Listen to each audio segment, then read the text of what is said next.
നമസ്കാരം. മമ്മൂട്ടി നായകനായി അഭിനയിച്ച പുഴു എന്ന സിനിമ അതിന്റെ ഷൂട്ടിംഗ് തുടങ്ങിയ കാലത്ത് തന്നെ മാധ്യമങ്ങളിലും സോഷ്യൽ മീഡിയകളിലൊക്കെ ഒരു വൻ ചർച്ചയായിരുന്നു. കാരണം അന്ന് വരെ കേൾക്കാത്ത ഒരു സംവിധായികയാണ് ആ ചിത്രം ഒരുക്കുന്നത് എന്ന റിപ്പോർട്ടുകൾ. റത്തീന ഷെർഷാദ് എന്ന നവാഗത സംവിധായിക ആ കാലത്ത് സിനിമ മാഗസിനുകൾ ആകെ നിറഞ്ഞു നിന്നിരുന്നു. റത്തീനയുടെ സിനിമയിൽ അഭിനയിക്കാൻ മമ്മൂട്ടി വർഷങ്ങൾക്ക് മുമ്പേ തന്നെ ഡേറ്റ് നൽകിയിരുന്നു എന്നാണ് അറിയാൻ കഴിഞ്ഞത്. പക്ഷേ റത്തീന സംവിധാനം ചെയ്യാൻ ആഗ്രഹിച്ചിരുന്ന കഥ മാറ്റി പകരം സവർണ ഹൈന്ദവ വിഭാഗത്തെ അധിക്ഷേപിക്കുന്ന പുഴു എന്ന സിനിമ മമ്മൂട്ടിയുടെ പ്രത്യേക താല്പര്യപ്രകാരം ഒരുക്കുകയായിരുന്നു എന്നാണ് സംവിധായിക റത്തീനയുടെ ഭർത്താവ് മുഹമ്മദ് ഷെർഷാദ് ഈയിടെ വെളിപ്പെടുത്തിയത്. കടുത്ത ഇസ്ലാമികവാദിയും ഉണ്ട എന്ന മമ്മൂട്ടി ചിത്രത്തിന്റെ തിരക്കഥാകൃത്തുമായ അർഷാദ് അടക്കമുള്ളവർ ചേർന്ന് എഴുതിയ പുഴു എന്ന തിരക്കഥ റത്തീനയെ കൊണ്ട് സംവിധാനം ചെയ്യിപ്പിക്കുകയായിരുന്നു അത്രേ. റത്തീനയുടെ ഭർത്താവ് മുഹമ്മദ് ഷെർഷാദുമായി നമ്മുടെ മറുനാടനിലെ ഷാജൻ സ്കറിയ നടത്തിയ ദൈർഘ്യമേറിയ ഒരു അഭിമുഖമുണ്ട്. ഏതാണ്ട് ഒരു 3 ഭാഗങ്ങളായി വന്ന അഭിമുഖം. അതില് ഈ പുഴുവിന്റെ പിന്നാമ്പുറ കഥകള് ഷെർഷാദ്, അതായത് ഈ നമ്മുടെ റത്തീനയുടെ ഭർത്താവ് തുറന്നു പറയുന്നുണ്ട്. എങ്ങനെയാണ് റത്തീന ഈ പടത്തിൽ എത്തിയത്, എങ്ങനെയാണ് ഈ പടത്തിൽ എത്താനുണ്ടായ സാഹചര്യം തുടങ്ങിയ കാര്യങ്ങളാണ് ഷെർഷാദ് ആ ഇന്റർവ്യൂവിൽ പറയുന്നത്. അങ്ങനെ ഈ പുഴു എന്ന ചിത്രത്തിലേക്ക് റത്തീന എത്തപ്പെട്ട സാഹചര്യം ഷെർഷാദ് വെളിപ്പെടുത്തുമ്പോഴാണ് അതിൽ നമ്മുടെ മമ്മൂട്ടിയുടെ ഇടപെടൽ അദ്ദേഹം ആരോപിക്കുന്നത്. ഈ സിനിമ കേരളത്തിന്റെ മതസൗഹാർദ്ദ അന്തരീക്ഷത്തിന് ഒട്ടും ഉചിതമല്ല എന്ന നിലപാട് ഷെർഷാദ് എടുത്തത്രേ. പക്ഷേ റത്തീന മമ്മൂട്ടിക്കൊപ്പം നിൽക്കുകയായിരുന്നു. മമ്മൂട്ടി പറഞ്ഞ പോലെ മറ്റാരോ എഴുതിയ തിരക്കഥ അത് റത്തീനയെ കൊണ്ട് സംവിധാനം ചെയ്യിപ്പിക്കുകയായിരുന്നു. റത്തീന ഒരു പേരിന് മാത്രം ഒരു സംവിധായികയായി എന്നൊക്കെയാണ് നമ്മുടെ ഷെർഷാദ് ആ അഭിമുഖത്തിൽ പറഞ്ഞു വെക്കുന്നത്. ആ അഭിമുഖത്തിൽ ഷെർഷാദ് പറയുന്ന ഒരു കാര്യം, അവസാനം തനിക്ക് തന്റെ ഭാര്യയെ തന്നെ നഷ്ടപ്പെടുന്ന ഒരു സാഹചര്യം ഉണ്ടായി എന്ന്. കാരണം ഇപ്പോ ഈ ഷെർഷാദും റത്തീനയും തമ്മിലുള്ള ഒരു വിവാഹ മോചന കേസ് നടന്നു വരികയാണെന്നാണ് അറിയാൻ കഴിഞ്ഞത്. ഇനി മറ്റൊന്ന്, നമ്മുടെ നടി പാർവതി തിരുവോത്ത് നായികയായ ഉയര എന്ന സിനിമയുണ്ടല്ലോ, ആ സിനിമയുടെ എക്സിക്യൂട്ടീവ് പ്രൊഡ്യൂസർ ആയിരുന്നു നമ്മുടെ ഈ റത്തീന. ഇതിനു ശേഷമാണ് റത്തീന പുഴു എന്ന സിനിമ സംവിധാനം ചെയ്യുന്നത്. മമ്മൂട്ടിയുടെ ഉണ്ട എന്ന സിനിമയുടെ തിരക്കഥാകൃത്തായിരുന്ന അർഷാദിനൊപ്പം ഈ ഷറഫു, സുഹാസ് എന്നീ വ്യക്തികളും കൂടി ചേർന്നാണ് മമ്മൂട്ടിയുടെ പ്രത്യേക താല്പര്യപ്രകാരം പുഴു എന്ന സിനിമയുടെ തിരക്കഥ നിർവഹിച്ചത് എന്നൊക്കെയാണ് നമ്മുടെ ഷെർഷാദ് പറയുന്നത്. ഈ സംഘത്തിനൊപ്പം റത്തീന ചേർന്നതോടെ തങ്ങളുടെ കുടുംബജീവിതം തകരുകയാണ് ഉണ്ടായത് എന്ന് കൂടി ഷെർഷാദ് പറഞ്ഞു വെക്കുന്നു. ഷാജൻ സ്കറിയുടെ ആ ഇന്റർവ്യൂ എന്ന് പറയുന്നത് 3 ഭാഗങ്ങളായി ഏതാണ്ട് 3 മണിക്കൂറോളം ദൈർഘ്യമുള്ള ഇന്റർവ്യൂ ആണ്. അപ്പൊ അതിൽ ഒരുപാട് കാര്യങ്ങൾ പറയുന്നുണ്ട്. ആ കാര്യങ്ങളൊക്കെ അവിടെ നിൽക്കട്ടെ, അത് നമുക്ക് പിന്നീട് ചർച്ച ചെയ്യാം. നമുക്ക് ഇപ്പം ഏറ്റവും അധികം സോഷ്യൽ മീഡിയ ചർച്ച ചെയ്യപ്പെടുന്ന അല്ലെങ്കിൽ ഏറ്റവും കൂടുതൽ വിവാദമായ ഈ മമ്മൂട്ടിക്ക് ഇതിൽ എന്താണ് ഇടപാട്, അല്ലെങ്കിൽ മമ്മൂട്ടിക്ക് എന്താണ് ഇതിലെ റോൾ എന്താണ്, ഇപ്പൊ അങ്ങനെയാണ് സോഷ്യൽ മീഡിയയിൽ ചർച്ച പുരോഗമിക്കുന്നത്. അങ്ങനെയാണ് കാരണം മലയാള സിനിമയിലേക്ക് ഒരു ഹൈന്ദവ വിരുദ്ധത കടത്തിവിടുന്നതിൽ മമ്മൂട്ടിക്ക് എന്തൊരു റോൾ ഉണ്ട്, മമ്മൂട്ടിയാണ് ഇതിന്റെ പിന്നിൽ പ്രവർത്തിച്ചതെന്ന തരത്തിലാണ് ഈ ആരോപണങ്ങൾ ഉണ്ടായി വരുന്നത്. സോഷ്യൽ മീഡിയ ഒരു ഭാഗത്ത് മമ്മൂട്ടിക്ക് എതിരായ ഇത്തരത്തിലുള്ള കുത്തലുകൾ വരുന്നു. അതേസമയം സ്വാഭാവികമായും മമ്മൂട്ടിയെ സംരക്ഷിക്കാൻ ഒരുപാട് ആളാണ്. കാരണം മമ്മൂട്ടി ഇടതുപക്ഷത്തോടൊപ്പം ചേർന്ന് നടക്കുന്ന ഒരു ഇടതുപക്ഷ സഹയാത്രികനാണല്ലോ. അപ്പം നമ്മുടെ CPM പല പ്രധാനപ്പെട്ട നേതാക്കളും ഇടതുപക്ഷ സഹയാത്രികരുടെ ഒക്കെ മമ്മൂട്ടിക്ക് ഐക്യദാർഢ്യവുമായിട്ടൊക്കെ വന്നിട്ടുണ്ട്. അതിനു മുമ്പ് മറ്റു ചില കാര്യങ്ങൾ കൂടി പറയാനുണ്ട്. അതായത് ഈ മലയാള സിനിമയെ നിയന്ത്രിക്കുന്ന ഒരു മട്ടാഞ്ചേരി മാഫിയ, അങ്ങനെ ഒരു മാഫിയ ഇവിടെ പ്രവർത്തിക്കുന്നുണ്ട് എന്ന് അത്തരത്തിലുള്ള ഒരു ആരോപണം നാളുകൾക്ക് മുമ്പ് തന്നെ നമ്മുടെ BJP നേതാവായ സന്ദീപ് വാര്യർ പറഞ്ഞിരുന്നു. ഇത് ഷാജൻ സ്കറിയ അദ്ദേഹത്തിന്റെ പുതിയ വീഡിയോയിൽ ഇക്കാര്യം പറയുന്നുണ്ട്. അപ്പൊ ഈ നമ്മുടെ സന്ദീപ് വാര്യർ ഉന്നയിച്ച ഈ ആരോപണം പിന്നീട് ഒരുപാട് സംഘപരിവാർ ബന്ധത്തിൽപ്പെട്ട സോഷ്യൽ മീഡിയ ഹാൻഡിലുകളൊക്കെ ഇതിന് ആവശ്യമായ പ്രചാരണമൊക്കെ നൽകി പോന്നിരുന്നു. അവർ പറയുന്ന പ്രധാനപ്പെട്ട ഒരു കാര്യം എന്ന് പറയുന്നത്, ഒരു ഒരു സവർണ ഹൈന്ദവ വിരുദ്ധത പ്രചരിപ്പിക്കുന്നതോടൊപ്പം തന്നെ ഒരു പൊളിറ്റിക്കൽ ഇസ്ലാമിസം ഇവിടെ ഒളിച്ചു കടത്തപ്പെടുന്നു.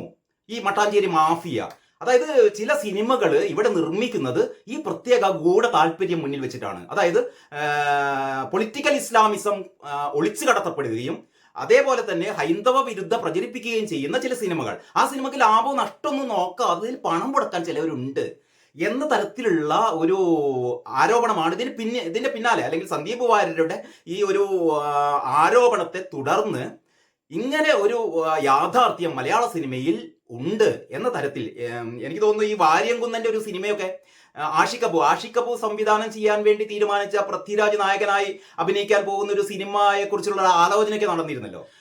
അപ്പം പറഞ്ഞു വരുന്ന പോലെ മലബാർ കലാപത്തിന്റെ 100ാം വാർഷികത്തോടനുബന്ധിച്ചാണ് ഈ ഒരു ചർച്ച രൂക്ഷമായി തീർന്നത്. നമ്മുടെ വാര്യംകുന്നന്റെ സിനിമ എടുക്കാനുള്ള ഒരു പ്രഖ്യാപനമൊക്കെ ഇതിന്റെ ഭാഗമായിരുന്നു എന്ന് അക്കാലത്ത് ആരോപണം ഉണ്ടായിരുന്നു. ഈ ജനഗണമന പോലുള്ള ചില സിനിമകൾ കൂടി ഇത്തരം പ്രൊപ്പഗണ്ടയുടെ ഒരു ഭാഗമായിട്ടുണ്ടായതാണ്.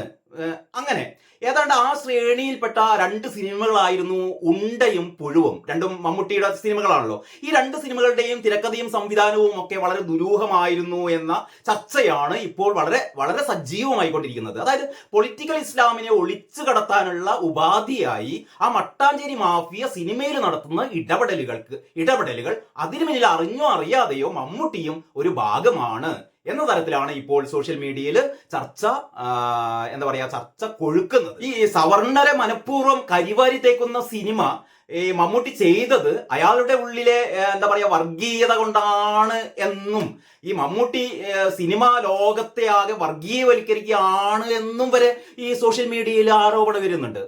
ഇപ്പതാ ഏറ്റവും ഒടുവിലായിട്ട് മമ്മൂട്ടി മൗനം വെടിയണം എന്ന തലക്കെട്ടോടെ BJPയുടെ സംസ്ഥാന വൈസ് പ്രസിഡന്റും മുൻ VC-യും പ്രമുഖ അക്കാദമിഷ്യനൊക്കെ ആയ ഡോക്ടർ KS രാധാകൃഷ്ണൻ ഒരു ഫേസ്ബുക്ക് പോസ്റ്റ്.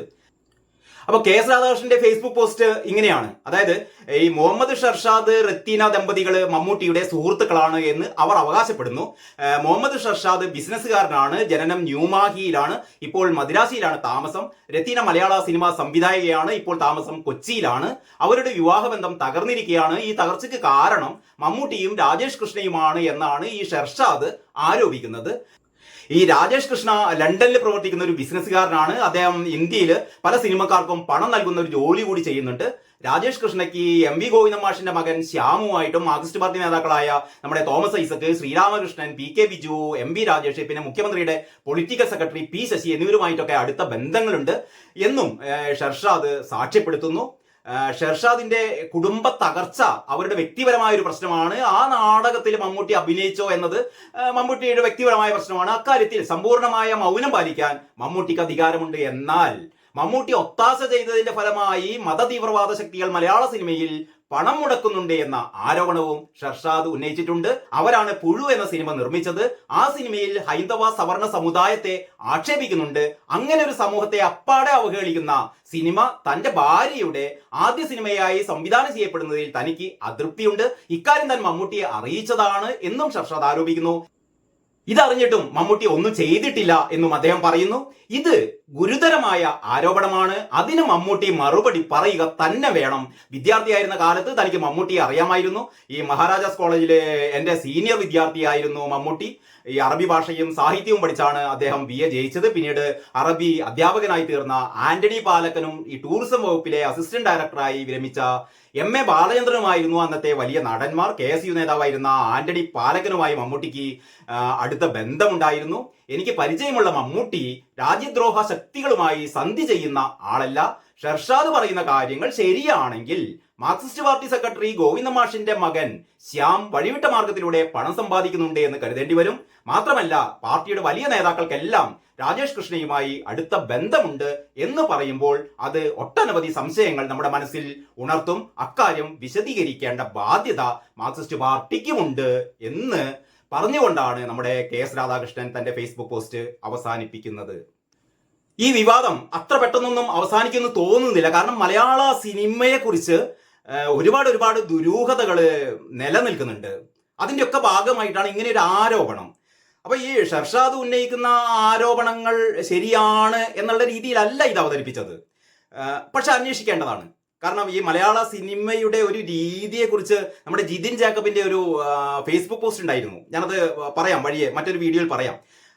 അക്കാര്യം, അതായത് നമ്മുടെ ഈ കോടികളുടെ ക്ലബിലൊക്കെ ഇടം തേടുന്ന മലയാള സിനിമകൾ എന്നൊക്കെ പറഞ്ഞിട്ടുണ്ടാകുന്ന ഒരു തരം ഹൈപ്പ് ഉണ്ടല്ലോ, ഇതൊക്കെ കെട്ടിച്ചമച്ചതാണ് എന്നും മലയാള സിനിമ വ്യവസായം തകർന്ന് തരിപ്പണമായിക്കൊണ്ടിരിക്കുകയാണ്. എന്ന് പറഞ്ഞാൽ നിർമ്മിച്ചുകൊണ്ടിരിക്കുന്ന സിനിമകളിൽ ഒരു 90% സിനിമകളും പരാജയപ്പെടുകയാണ് എന്നും, എന്നിട്ടും സിനിമകൾ നിർമ്മിക്കാൻ ആളുകൾ വരുന്നു എന്നും ഉള്ള നമുക്ക് മനസ്സിലാക്കാൻ പറ്റാത്ത ഒരു ബിസിനസ് കെമിസ്ട്രി മലയാള സിനിമയിൽ ഉണ്ട് എന്നൊക്കെയാണ് പറയുന്നത്. അപ്പോൾ ഇതിന്റെ പിന്നിൽ മലയാള സിനിമ ഒരു മാഫിയ, എന്തോ ഒരു മാഫിയ മലയാള സിനിമക്ക് പിന്നിൽ പ്രവർത്തിക്കുന്നുണ്ട്. അവരുടെ ഉദ്ദേശം എന്തൊക്കെയാണ് എന്ന് നമുക്ക് അറിയില്ല. ഒരുപക്ഷെ കള്ളപ്പണം വെളുപ്പിക്കൽ തുടങ്ങിയ വളരെ നമുക്ക് സ്വാഭാവികമായി നമ്മുടെ മനസ്സിലുണ്ടാകാവുന്ന ചില കുൽസിത പ്രവൃത്തികൾ, ഇത്തരം പ്രവർത്തനങ്ങൾക്കൊക്കെ പിന്നിലുണ്ടാകും. അതിന്റെ കൂടെയാണ് ഇത്തരത്തിൽപ്പെട്ട, അതായത് ഒരു പൊളിറ്റിക്കൽ ഇസ്ലാമിന്റെ ഒളിച്ചു കടത്തൽ കൂടി മലയാള സിനിമയിൽ സംഭവിക്കുന്നുണ്ടോ എന്നാണ് ഈ ഒരു വിവാദം നമ്മെ ഒരു വലിയ ചർച്ചയിലേക്ക് വഴിതെളിയിക്കുന്നത്. വരും ദിവസങ്ങളിൽ ഇത് എങ്ങനെയൊക്കെ വഴിമാറുമെന്ന് നമുക്ക് കാത്തിരുന്ന് കാണാം. അതുവരെ നന്ദി, നമസ്കാരം.